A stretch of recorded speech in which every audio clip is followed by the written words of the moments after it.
and sky. Something is terribly wrong.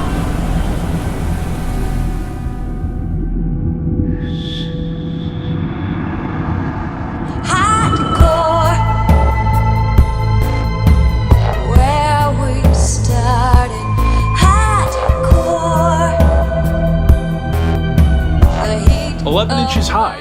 That effectively makes it the largest GAMERA toy that I own. This particular toy would have originally come in a box. It probably would have been worth between $80 to $100. Without the box, about $40 to $80. Now this GAMERA design is effectively my favorite GAMERA design, period, and it's also from my favorite GAMERA movie and my favorite kaiju movie of all time, GAMERA Guardian of the Universe, which was the first of the 90s GAMERA trilogy, which effectively rebooted a very, very dead franchise and made it all sorts of kick-ass. Now, if you haven't had the pleasure of experiencing the old GAMERA movies, might I suggest that you go and check them out. They're fun, and they're goofy, they're a little weird, and they're kind of stupid. Now, the original makers of GAMERA Guardian of the Universe were not exactly fans of the GAMERA franchise. Now, because of that, I think that detachment from the franchise is really what propelled Guardian of the Universe into territory that hadn't really been seen since the 1960s, really. It's one of these movies that I basically always show people who are like, hey, I want to go watch a kaiju movie. The design of this GAMERA isn't really light years ahead of the original design, and that's what I kind of like about it. It's just really a modern update. There's nothing too wacky or weird about it. Shinji Higuchi, the special effects director on all three GAMERA movies, originally envisioned this particular version of GAMERA as a sea turtle as opposed to a land turtle.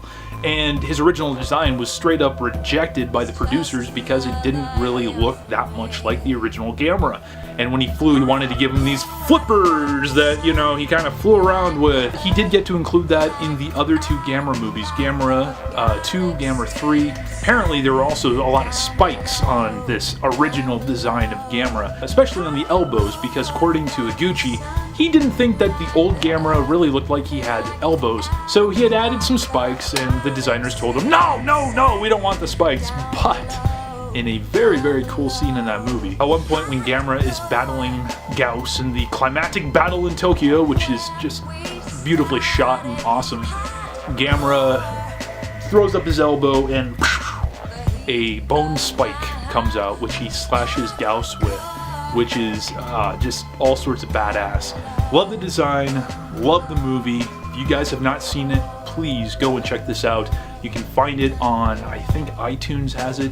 I don't know if Netflix has it, but the Blu-ray set is like $10 or less at this point. My buddy Sean Faust said he picked up his copy over at Walmart for a flippin' buck. That about does it for this episode, guys. So for GAMERA's sake, keep watching more tokusatsu for the good of mankind and yourselves. I am Matt Burkett, reminding you to please collect responsibly, and we will see you much sooner than you would probably like. Adios, guys.